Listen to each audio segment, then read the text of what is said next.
Assalamualaikum warahmatullahi wabarakatuh. Pertama-tama, izinkan saya memperkenalkan diri. Nama saya Eko Herdianto dari Fakultas Sains dan Teknologi Universitas Terbuka Samarinda, Program Studi Sistem Informasi dengan nomor induk mahasiswa 054417375. Saat ini saya akan melakukan praktikum kedua untuk mata kuliah struktur data, melakukan sorting menggunakan algoritma merge sort dan counting sort menggunakan bahasa pemrograman Java dengan Apache NetBeans IDE. Langsung saja, pertama-tama saya akan membuat proyek baru dengan nama praktikum 2. Kemudian file utamanya adalah main. Kita tunggu sebentar hingga proyek baru tersebut selesai di-create oleh Java. Kemudian saya akan hapus komentar-komentar yang tersedia hingga menyisakan file kosong seperti ini.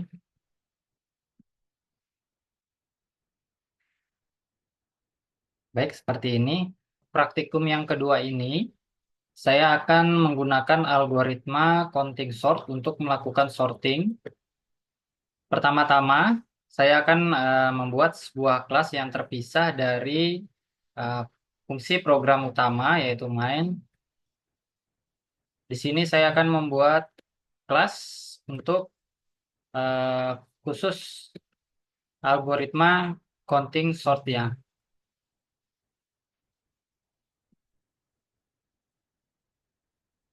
Ini saya menggunakan sebuah kelas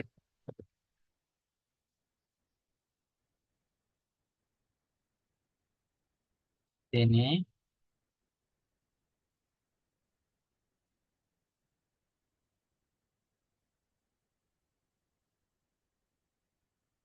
Kemudian di dalam kelas counting sort, di sini saya akan membuat sebuah fungsi utama yaitu fungsi sort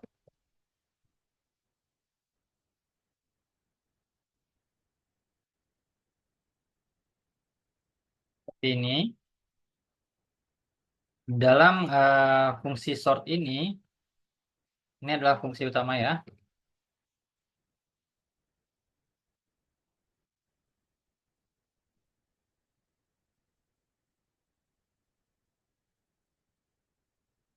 Jadi di counting sort ini hanya ada satu buah fungsi utama.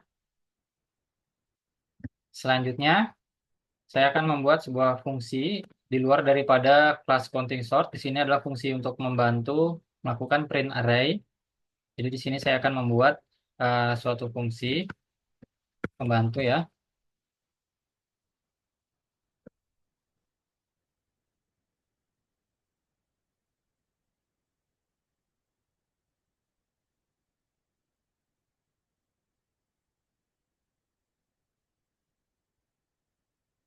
Ya, seperti ini aja.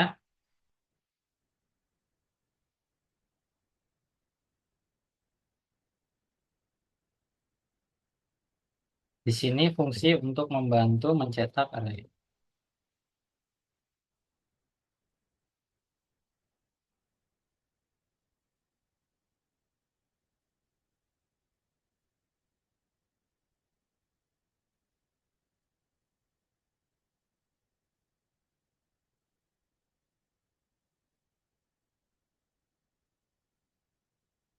Di dalam counting sort, ada beberapa script yang akan saya buat. Yang pertama adalah untuk mencari nilai maksimal. Kemudian untuk membuat array count sebesar nilai maksimal ya. Kemudian akan saya buat sebuah perintah untuk hitung frekuensi atau banyaknya kemunculan dari isi array. Kemudian fungsi untuk bangun array hasil pengurutan. Ya, kurang lebih seperti ini. Kemudian untuk fungsi utamanya dari program ini menggunakan kelas main ya.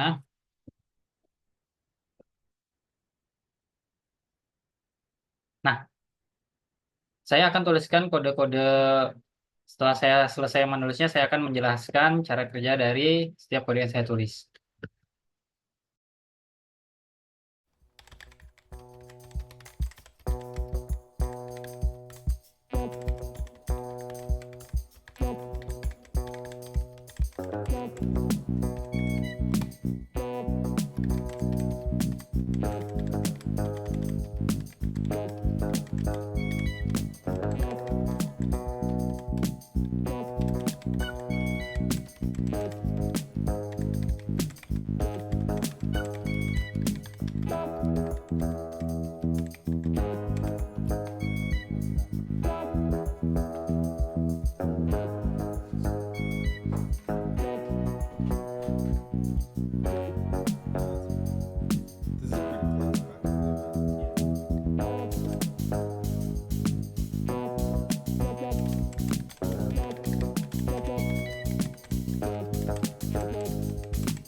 Baik, setiap kode dari fungsi yang telah saya tuliskan sudah selesai, termasuk fungsi bantu untuk cetak array dan juga fungsi utama untuk sort. Nah, sekarang saya akan menuliskan kode untuk fungsi utama program ya. Fungsi utama program ini yang pertama saya akan inisiasi sebuah array yang berisi em, nilai nilai mulai dari nilai 1, nilai 2, nilai 3, nilai 4, nilai 5 dan nilai 6 ya. Nah, seperti ini. Kemudian pertama-tama saya akan melakukan cetak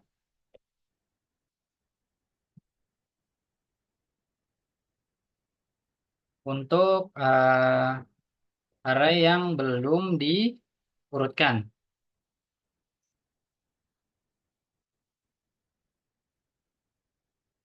sebelum counting sort ya, menggunakan perintah em,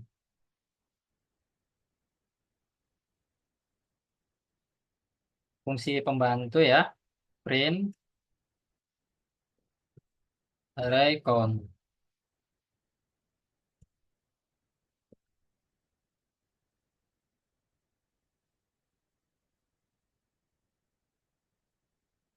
Ya, seperti ini.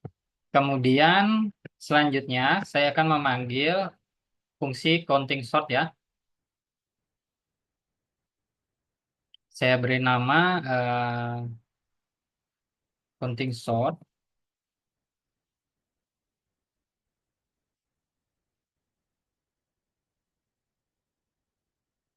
ini. Kemudian saya memanggil sebuah fungsi sort di dalam counting sort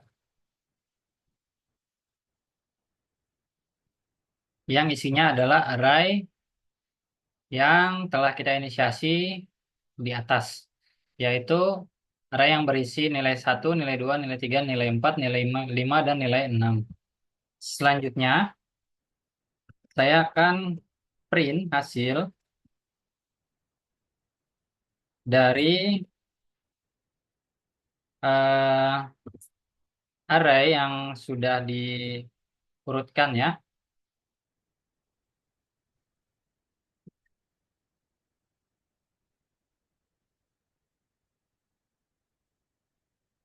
dengan perintah sama perintah pembantu yaitu print array.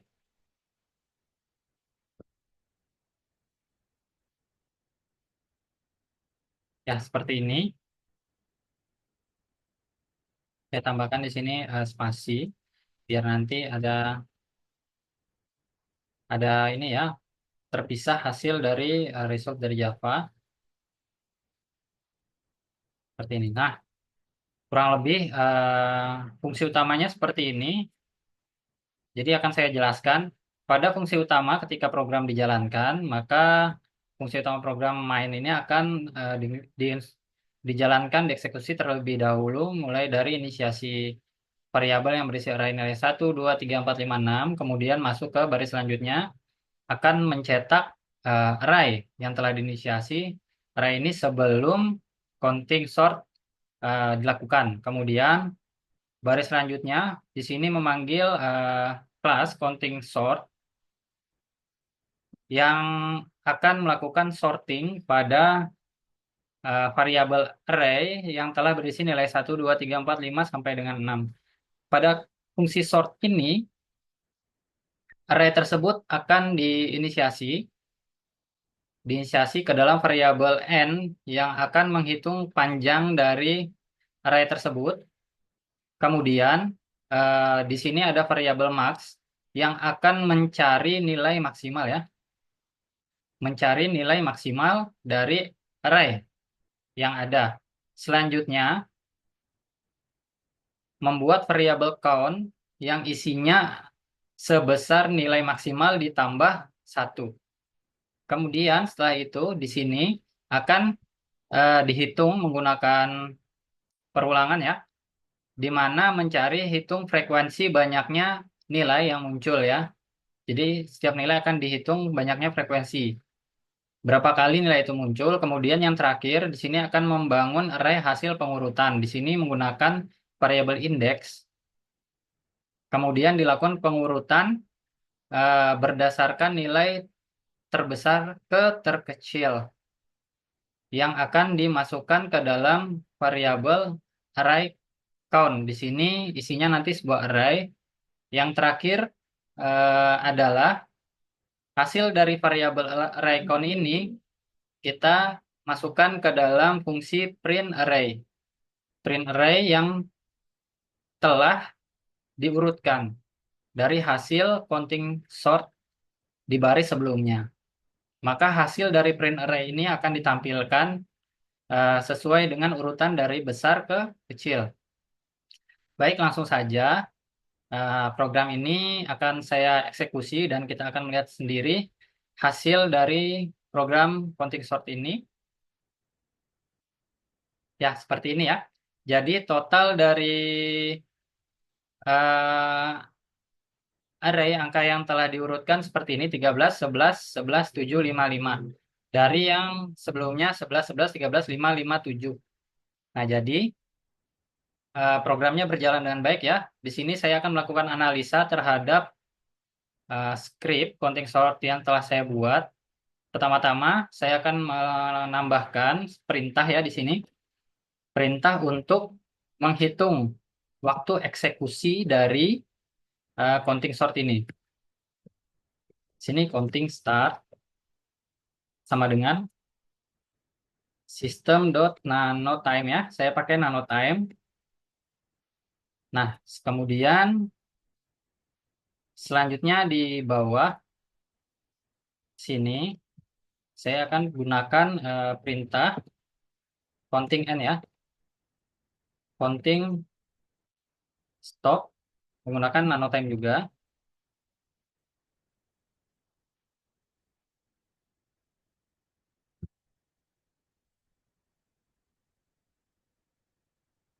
Nanotime seperti ini. Nah, selanjutnya saya akan print hasil kalkulasi dari perhitungan waktu eksekusi yang telah kita lakukan menggunakan perintah nanotime. Di sini saya akan ketik waktu eksekusi, waktu akhir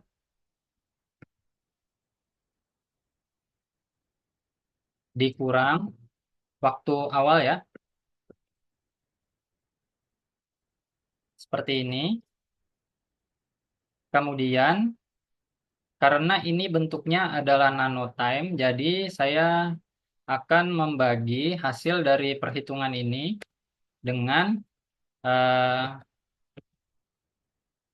milidetik ya, seperti ini. Kemudian di sini saya tambahkan teks milidetik. Nah, kurang lebih seperti ini jadi kodenya. Jadi di sini saya mengambil variabel counting counting stop ya, dikurangkan dengan counting start.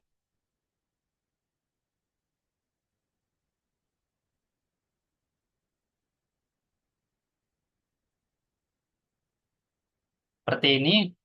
Baik, langsung saja kita eksekusi, maka kita akan lihat hasil eksekusi waktu yang dibutuhkan dari program counting sort ini adalah 8,9 milidetik. Nah, kita akan eksekusi lagi. Seperti ini, angkanya berubah terus ya. Tapi rata-rata ada di 649 seperti ini. Tergantung keadaan perangkat atau PC yang kita miliki ya. Ya, seperti ini. Baik, saya akan analisa untuk waktu yang dihasilkan dari program counting sort ini cukup kecil ya, hanya 6, sekian milidetik. Ini lumayan cepat untuk sebuah program melakukan sorting karena ini hanya 6,00 milidetik dibandingkan dengan data yang lebih banyak, mungkin waktu yang dibutuhkan akan lebih panjang. Kemudian counting sort ini memiliki sebuah kelebihan ya, yaitu tidak terlalu banyak menggunakan memori karena hanya menggunakan beberapa variabel saja untuk membantu melakukan pengolahan data hingga terurut dari besar ke kecil dengan cara mencari elemen maksimal untuk menentukan ukuran array, kemudian menghitung setiap frekuensi dari nilai atau angka-angka yang muncul dari array yang telah diinisiasi pada awal, terus kemudian menyusun ulang array berdasarkan jumlah kemunculan yang telah didapatkan dari nilai terbesar dan terkecil. Berdasar pengujian terhadap data yang sama antara counting sort dan juga merge sort, yaitu data 11, 11, 13, 5, 5, dan 7, diperoleh bahwa algoritma merge sort membutuhkan waktu eksekusi lebih cepat dibandingkan counting sort. Meskipun perbedaannya sangat kecil, dalam kasus ini merge sort terbukti sedikit lebih cepat. Secara teknis, Microsoft memiliki kekurangan pada penggunaan memori karena membutuhkan ruang tambahan berupa array sementara saat proses pembangunan dan pengurutan array baru. Di sisi lain, counting sort memiliki kompleksitas ruang yang lebih efisien karena hanya menggunakan satu array bantu yaitu count untuk menghitung frekuensi kemunculan setiap elemen. Dengan demikian, meskipun mark sort sedikit lebih cepat dari percobaan ini, counting sort tetap menawarkan keunggulan dalam efisiensi ruang pada data bertipe integer yang memiliki rentang nilai terbatas dan juga kecil yang telah kita lakukan bersama, mulai dari praktikum eh, kedua ini, sesi satu yaitu untuk algoritma mark sort dan sesi dua untuk algoritma counting sort. Baik, mungkin sekian penjelasan dari saya. Terima kasih.